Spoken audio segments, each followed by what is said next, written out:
பல நேரத்துல நம்ம சொல்றோம்ல, நடுவுல கொஞ்ச நாள் இப்படி வீணா போச்சுங்க, கொஞ்ச நாள் அப்படி ஆகி போச்சு, அது மட்டும் இருந்ததா? ஆண்டவர் சொல்றாரு, கவலைப்படாத, அதையும் ஒரு நாள் மாத்தி ஆசீர்வாதமாய் கொடுப்பதற்கு கர்த்தர் வல்லமை உள்ளவராய்.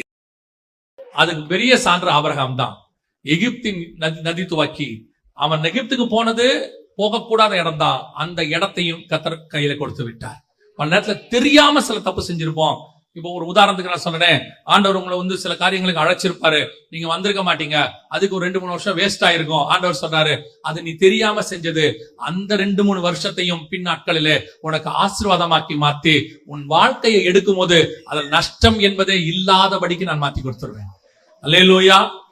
இதான் கர்த்தர் கொடுத்த மிக முக்கியமான ஆசீர்வாதம். இதைத்தான் ஆண்டவர் சொன்னாரு, எழுந்து நட. ஆண்டவர் சொன்னா தைரியமா போங்க. கர்த்தர் உங்களுக்கு அந்த கிரியை ரொம்ப முக்கியம். ஆண்டவர் சொல்ற பாதையில போயிட்டே இருங்க.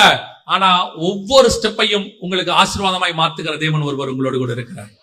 எல்லாத்தையும் கொடுப்பார். எல்லாத்தையும் நான் சொல்றது, அவர் உங்களுக்கு வாக்கு பண்ணின எல்லாத்தையும் கொடுப்பார். ஒன்று கூட வீணா போகாது. நீங்க யோசிச்சுட்டு இருப்பீங்க, நடுவுல அப்படி ஆயிடுச்சு, இப்படி ஆயிடுச்சு, கொஞ்சம் அந்த மாதிரி ஆயிட்ட. இப்போ ஒரு நாள் வரும், கர்த்தர் நினைவு கூறுவார், எல்லாத்தையும் நினைவு கூறுவார், மீண்டுமாக சரி பண்ணி எல்லாத்தையும் கொண்டு வந்து ஆண்டவர் கொடுப்பார். 40 வருஷம் இஸ்ரவேல் ஜனங்களை விட்டுட்டாரு. ஆனால் கர்த்தர் திருப்பி கொண்டு வரும் பொழுது அது அத்தனையும் உங்களுக்கு ஆசீர்வாதமாகத்தான் இருக்கும்.